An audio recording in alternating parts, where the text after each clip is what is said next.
Welcome back to Decoding the Flow. This is a podcast where creativity meets consciousness. Creative consciousness is when you realize that you're here to create your life, not to react to it. And today I have as a guest a very special one.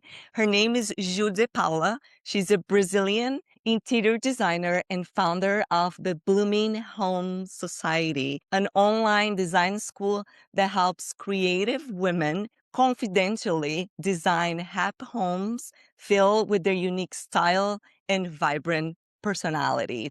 Her work has been featured in international publications such as an appearance at BBC and Netflix Interior Design Masters. She lives in London, and I can't wait to dive into the world of Ju De Paula. Ju, welcome to Decoding the Flow. Thank you so much. I'm so excited. I love what you said before, how creativity helps you to not just design your life, react to it. Love it. Yeah, it's all related to it. How I see artists and creative people, we do it as a second hand, but we don't realize that in life we can do the same thing as a creative Yeah. piece of canvas or designing your own home. And I Yeah. love that you're here because I love people who live by their creative gifts and have that creative consciousness embodied so deep within your soul. And you're a perfect representation of it. I can't wait to dive into your colorful worlds. If I missed anything in your bio, of course, you've done so many more. That was just like a little short intro, but tell us a little bit about your life. How was moving to Brazil, living in London now, have shaped your interior design career, which what it is today. Internationally. And sometimes I pinch myself, so wow, did I really do that? Was that really me? Sometimes I have to pinch myself to see that my creativity took me there. But when you asked about my Brazilian roots, my move from there to here shaped my interior design career. And that it was fundamental, because I think one of the things about me, about my style, the way I approach design for my students and for my clients is that I think you shouldn't design for trends. You should design for, what makes you feel good. I always say to my students, that when you start, don't start by going on Pinterest, on opening magazines. Always start from the within and think about your happy memories, things that you love. And then from there, we're going to pick and start designing your home. And that is pretty much it. Like when I think about my style and how my career shaped, it was really to do with my roots and everything that I loved, everything that I lived. And then I tried to translate into my career, into my style, and, into helping people to find their own style. And we were talking a little bit before we started recording this interview when we talk about how designing our home or simply creating something that is colorful, how it comes from within. So it ended up rippling effect their entire life. Can you tell us about this transformation with your students from going within out and how it reflects everything in their personal life? So to me, one of the most important things when you are living your life is to think, because we hear a lot of people saying like, oh, you need to just rediscover who you are, find who you are, that. And I think you have to design who you are, design who you want to become. And that it starts from the within, and then it translates to everything around you. And the same way, I think another thing that is super important, and I really believe, is that when you are certain things around you, they make like you react certain ways, right? Like joy comes from the inside, but also can come from the outside. So always like holding a warm cup of coffee, or that feeling when you change something in your home and then you go the kitchen, get a cup of tea, cup of coffee, and then you come back and take little pics to see what you just did, like all the time, because it just brings you so much joy. So I think it's super important when you are designing your life, you start from within and then translate it to everything around you. Just think about everything that makes you happy, everything that brings you comfort, and then sprinkle around you. And it certainly will make you feel much happier in your everyday. I don't know if you've seen on internet going around people comparing the life back in the East to Mm, now, and everything is turning to this white, clean. yeah. Even the cars around us, they're all like gray and white and black. Your type of work and my type of work, which brings back that colorful and happiness and joy. Do you see this changing, and why do you think it's happening? You mean changing back to this style, more comforting style, more affect? I think it's kind of, I saw how this is called, affectionate design, something like that, because it connects to something good. I see the beauty of everything really straight and everything really wide. I can see the beauty of it, but I don't think it feels like a hug. We already have the world, like it's just so chaotic right now that we all need a hug. And it's this type of style really feels like it's hugging you when you design something that's from the heart and homes that look like home. And I think we all need that. We see on Instagram so many accounts now with, especially Brazilian ones, I see quite a lot in the rural side. You know, they're really simple homes, but they have so much love and warmth on those homes They use that nature too. They incorporated nature itself into the exactly. whole like decoration. Yeah, they didn't spend much creating it, but they feel so much nicer than something else that's, they might still look beautiful with a white room and, clean lines with glossy something, but it's just, it doesn't feel the same. And I think the way like the world is right now, everything's a little bit too gray. We kind of need this comfort around us. Yeah. You have such a beautiful way of implementing different patterns and different colors. It's almost like this feeling of pure joy. How did you start with that? This I evolvement, finding your voice? because my family wasn't the happiest family, was a little bit heavy sometimes, but my mom always made sure that our home was really colorful, and that brought us comfort, made life a little bit brighter. So I always loved that, but I wasn't a natural with color. I never been. My mom was. So when I got into interior design, I just thought it was time to, learn more about color. And like so many people, I felt that I loved color, but I wasn't brave enough to use it. Even as a designer, I was already working as a designer, but I wasn't feeling brave enough to use it.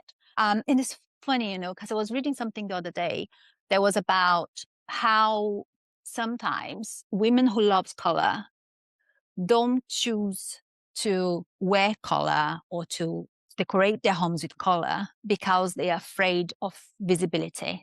How interesting. Isn't it? That makes so much sense.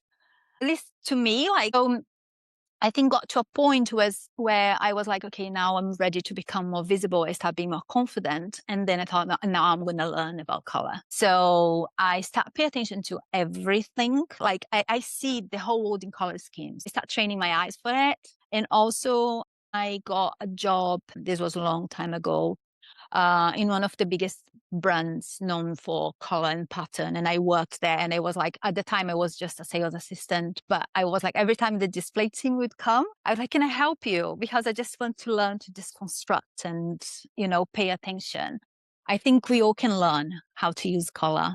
We can all learn, because I had no clue. I think the best way to start is by paying attention into nature. Yeah, it's one of the biggest points of inspiration. My paintings are very very colorful, but I don't plan my colors. It's very intuitive, but I also Mm. observe, just like you said. I look into patterns, and my eyes is for colors and different combinations. And if you just stare at the sky every single day, you're gonna find beautiful combinations. So you can start there. Yeah, that is true. Birds, I love birds, like watching birds, looking for pictures. Well, sometimes I need a color combination. I go and I search on Google for birds because they have the most incredible color combinations. Continuing what you're saying, like how does color influence mood, creativity, and confidence inside the home? So color is one of the most powerful tools that you can use for interior design, right? And that's why so many people are afraid of using it, because if you get it wrong, it can be like a big mistake, right? But color is also your friend, is one of your best friends when you're designing your home. Because with color, you can move walls forward, backwards, hide imperfections. You can do so much with color, and one of the most powerful things is that it can evoke feelings. So I always say when you are doing your home, first we start by thinking about what's your unique style. So not like, it's contemporary, it's, I don't know, it's vintage.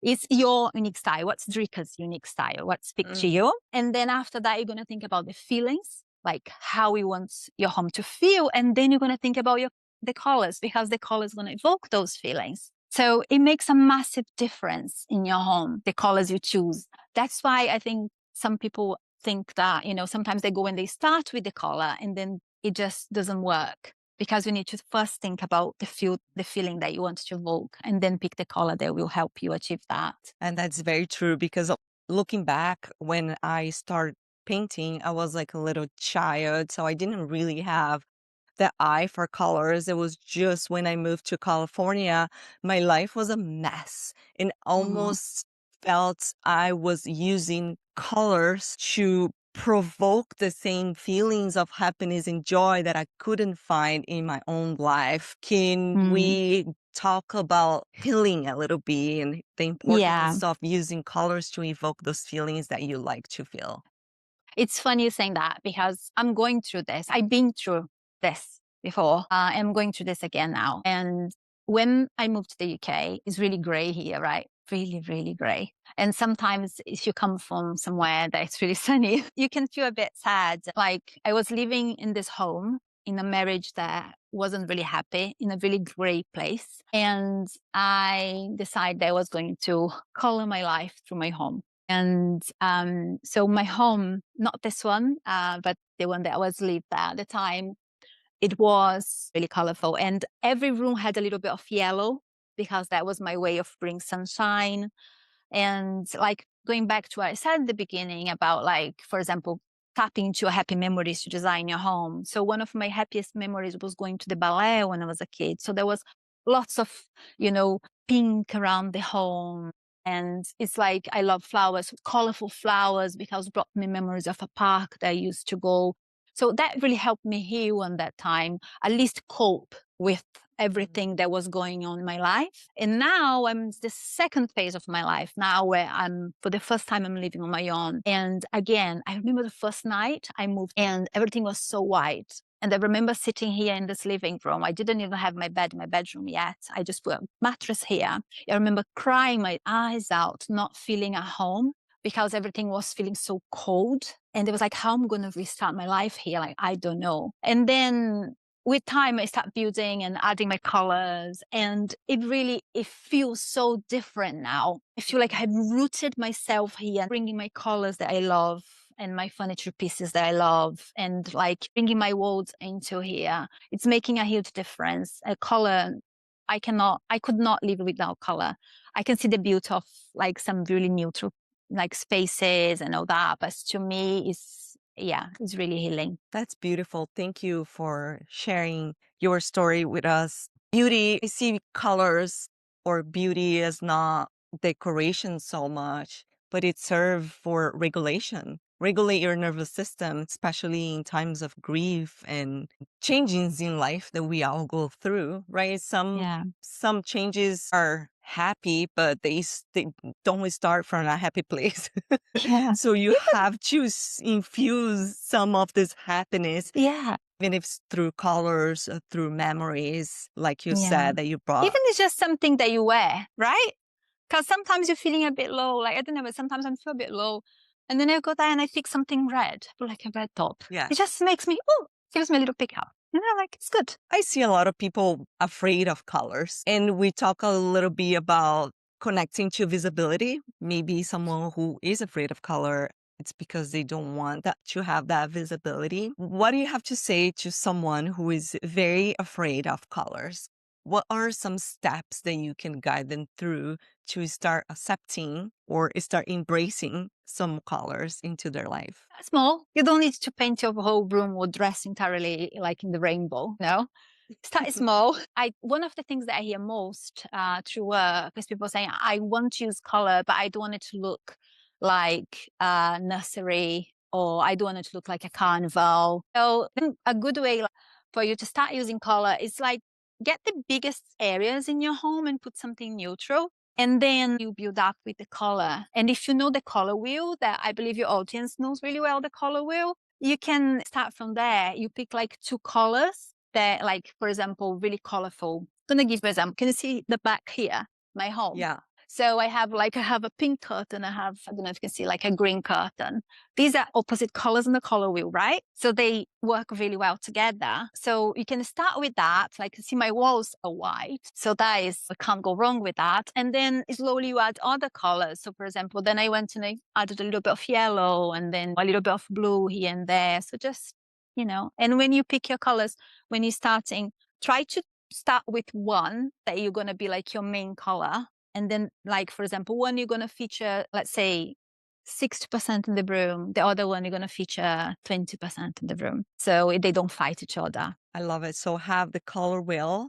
I have a tattoo color wheel on my on You my do? Oh, yeah. I want one too. Not that I will forget, but it's just to get inspired. You Yeah, you cannot go can't go wrong. wrong with the color wheel. You can always use the opposite colors or the color next to it Yes. to create cohesive Yes. combinations. Let's just start there. Yeah, exactly. Can't go wrong. How do you balance motherhood, creativity, and entrepreneurship? I think like one doesn't live without the other. For example, I need to feel creative to be happy, to be a good mom to my children. I need to feel creative to have good ideas to make my business work, right? And then help other people through my business.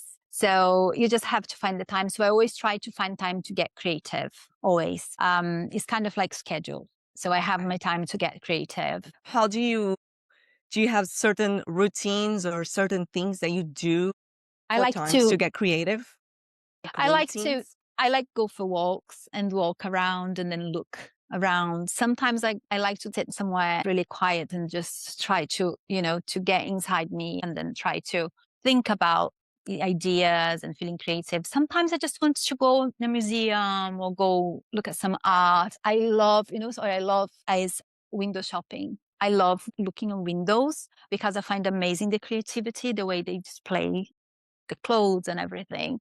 So I love that. I'm That's always trying to beautiful. find creative and writing. I love journaling. It really helps my creativity as well. Yeah, I'm very big on journaling.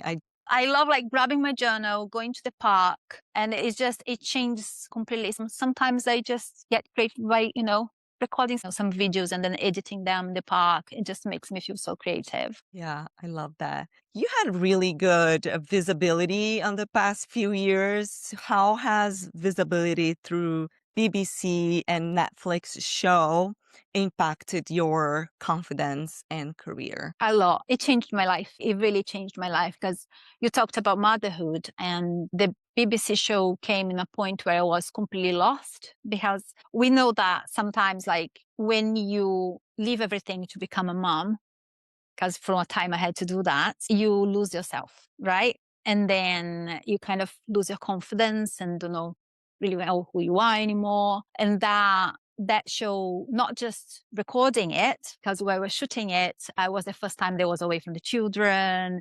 I remember having to like pick outfits to go to film, and I had no clue what I liked anymore. I had no clue what to wear anymore. And so that really helped improve my confidence. And then when the show came out, and then I started getting feedback from people, my following started growing. I could not believe it. I could not believe it. Sometimes I still have to pinch myself. I could not believe it. What I lived was really, really nice. How was the process Yeah, of it was quite getting nice. into the show? It was quite a nice story, actually. So I had just like, so while I was trying to discover who I was, I had this idea of creating this online course for interior design to teach interior design to help other women to create more joy through their homes and embrace colors and all that. And I created the course. I beta tested it and then everyone loved it. And then it was time to launch it. And I didn't have money for ads. Like, how I'm going to put this out in the world. So I was crying. I will never forget February evening. I was crying, looking at the window, and I said to the universe, I'm very woo. I was like, please give me a sign. What do I do to get this course out there to help more people? And then 5 minutes later, I opened my phone, had an ad on a post on Instagram looking for designers for a new TV show. And then I remember I literally looked, and I was in my office sitting on this chair actually. And I looked at the phone, I looked at the window, I looked at the phone, I looked at the window. And then I was like, oh, seriously? You seriously? Like, do you think I can go on a TV show? But then, I asked for a sign the universe gave to me. I always believe that when something feels really scary, that's the sign they need to, that's the arrow pointing out right where you have to go. So I went, so you applied for it that same night. And then it was a 3 months process to get through the show. But I knew when I applied, it was like, okay, I'm going to get through, because I knew it was a sign. So it was a 3 months process, a long process. But the whole time I already knew that I was going to get in. And I knew that would change my life. And it did. We can't create our life without thinking woo-woo things. I know, right? I mean, you ask the universe for something and it's right there. You could instantly think, this is not for me, this is too big, but you embrace it. And then that inner knowing that you have, that's the most magical feeling that you can just feel in your body. You don't even worry about it. That's pretty much how I live my life. It's like my instinct to me is logic. Kind like it feels like, I listen to my body quite a lot, and I listen to the signs. My therapist, she says the universe, because I always say, it's like, it's, the universe is sending me sign. She says, it's not sending a sign, it's talking back to you. And they're like, yeah, we're having a conversation. That's how I feel. How do you strengthen your intuition or your faith? I think they're go hand in hand. Sometimes life gets a little bit difficult, and then we think we kind of lose the strength of believing in it. I love having the quiet time, journaling. I love writing everything that I achieved. I like just thinking about what have happened in my life, and how many times things that I didn't believe would happen happened. Today I'm sitting here talking to you, and I work as resident designer for a company who the creator of this company was my idol back when I lived in Brazil 20 years ago. And I never thought that one day I would be the resident designer working for her company, representing her company. So I think when you believe something, when you love something and you believe in your heart, and you keep going, you keep working for it, of course, you can't just, okay, I want to do this and then just wait. No, you have to work for it. But while you're working or believing in it, it's going to happen. It's like, there is no way that's not going to happen. It's like when you ask for something, the universe is already giving it to you. Your only job is just to be open to receive it, not to block it. And that's it. And a lot of people say have to be open to receive. I was just having this conversation with my mastermind group. What does it even mean? Be open to receive. Be open to receive, it simply means when you believe that you're gonna get it. No matter what, you have to meet the universe or God or source, whatever you want to call it, halfway. If you've been doing it, and you have to stop and go for a walk, watch a TV show that maybe is going to make you laugh. That's the receiving mode. When you're like, I've done my part, now I'm going to be in the knowing and in the trusting that the universe is going to give Yeah, exactly. You have to know that while you're doing it, you have to know that not doing it for anxiety space. You have to do it from from a space that you know that you're doing it because it's going to happen. So you have to do it so it is going to happen. From inspired action. Exactly. Because it's really hard. As we get older, we have lots of limiting beliefs, right? Because life sometimes, it's not always that nice. So you create always like lots of limiting beliefs. So you have to trust on the good much more than be, thinking about your limiting beliefs. You need to work on breaking them as well. That's like I'm constantly working on it because I have so many limiting beliefs. Friends, so we are BFF now. They say after the age of 35, 95% of our beliefs are unconscious belief. And like Jung used to say, if you don't realize what those unconscious believe, you're going to just live life through them and call it fate. It's something like along those lines. I think it's important. That's why using those tools, like you were mentioning, journaling, going for walks, it is always a constant awareness of your own thought patterns that you have to Yeah. realize to find those limiting Yeah. beliefs because they will always be there. Yeah. And then like, I think it's nice that if you like, cause I was talking with my therapist yesterday about this actually, that sometimes you have a limiting belief, then you discover what is that limiting belief. And then you think of it like an onion, right? Like a Mm, cebola onion.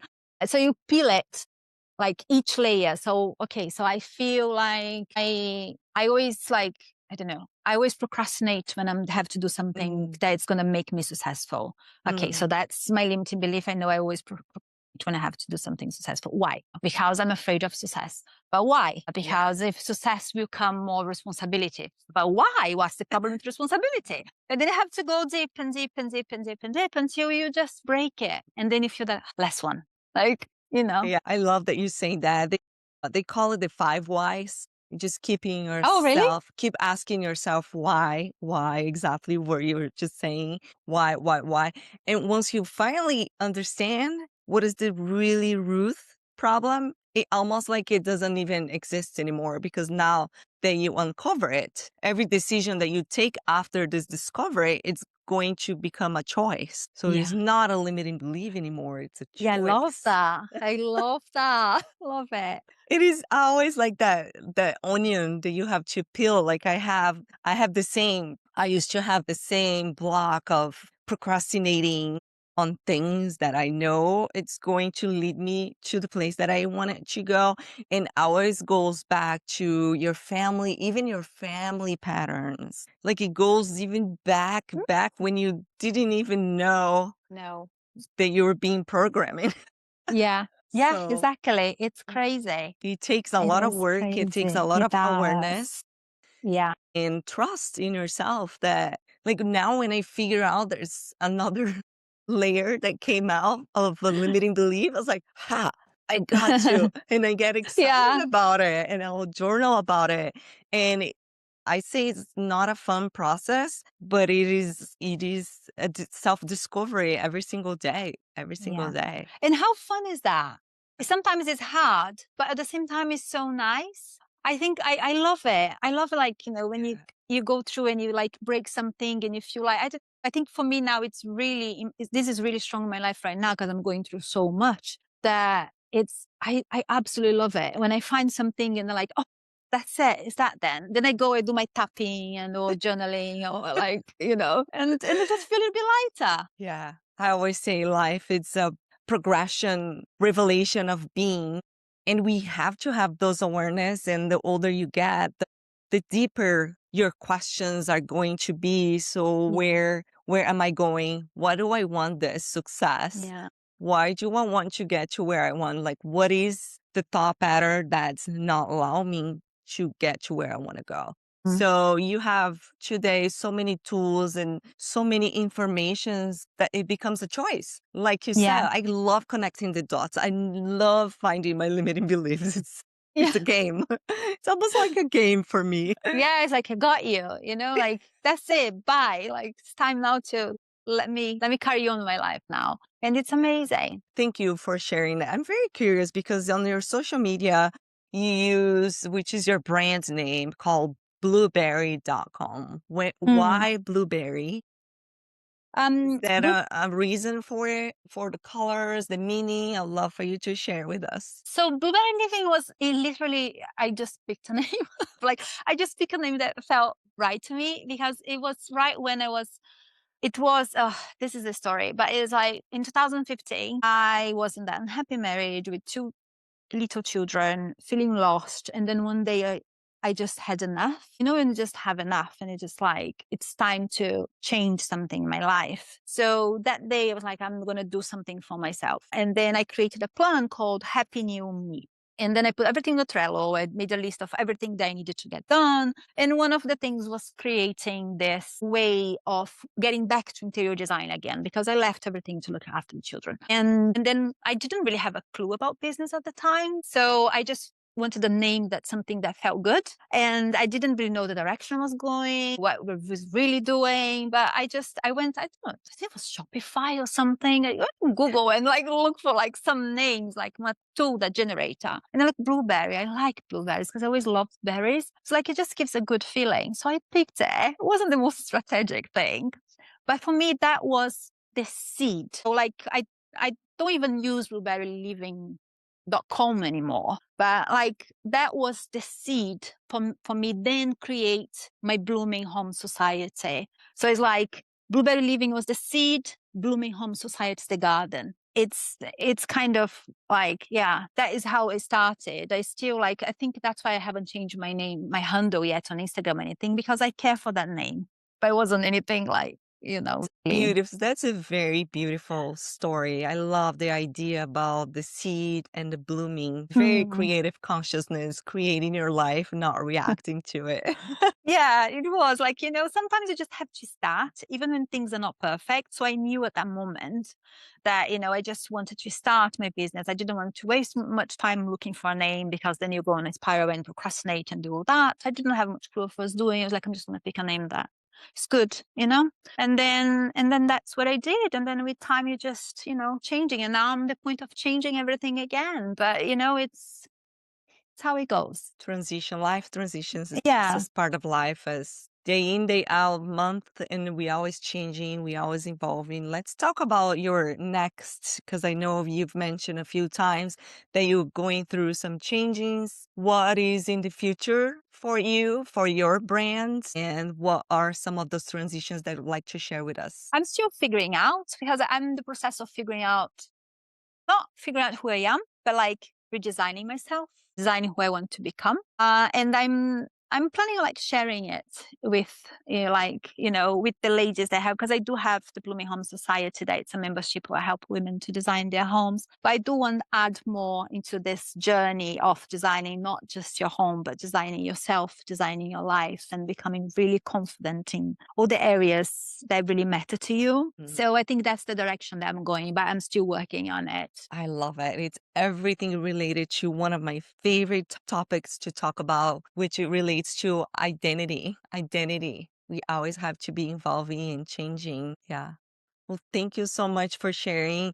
Ju, is that if you have one message to somebody who is going through some life changes right now, what that message would be? You can do it. I know it sounds really cheesy, but you can totally do it. I remember so many times, it's true to this day, sometimes some things come to me and I think, how the heck I'm going to figure this out? How I'm going to do it? How I'm going to get out of it? How, you can totally do it. You just have to believe in yourself and things will flow. Be open, make the wish. Be open, do your work, and things will happen. Like if you think like, oh, I need to change something in my life, it's because it's meant to be. Like if this idea came to you, it chose you.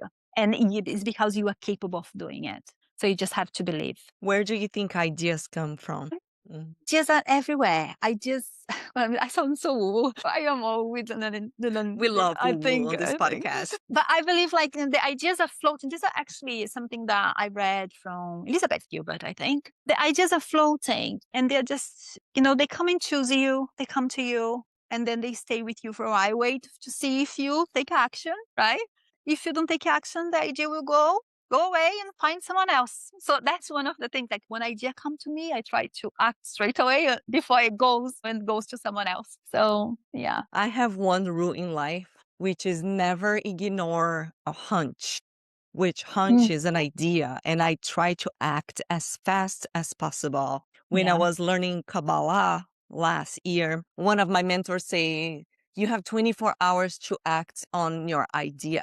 Act as far as you can go on that day, but start acting. That's how you don't ignore a hunch. Yeah. Yeah, exactly. Don't ignore it. If it came to you, it's for a reason. It shows you. You've been chosen. So act on it. It's gonna make a difference in your life. Yeah. Mm. Ju, thank you so much. Thank you for sharing your wisdom with us, where people can find you. So I'm well, I think maybe at bloomingHomesociety.com, or you can just find me on my Instagram. Is Blueberry Living Co. And just find me there. I would love to see you there. Perfect. I'm going to make sure to add Oh, everything on the show notes. I can wait to see what you create next. And I love watching your very brilliant and colorful creations. So I can't wait to see what you create next. Keep us oh, posted. thank you. Make sure to follow Ju and her beautiful soul. Thank you, Ju. Thank Have you a for good having one. me. Thank you. Absolutely. Bye. Bye.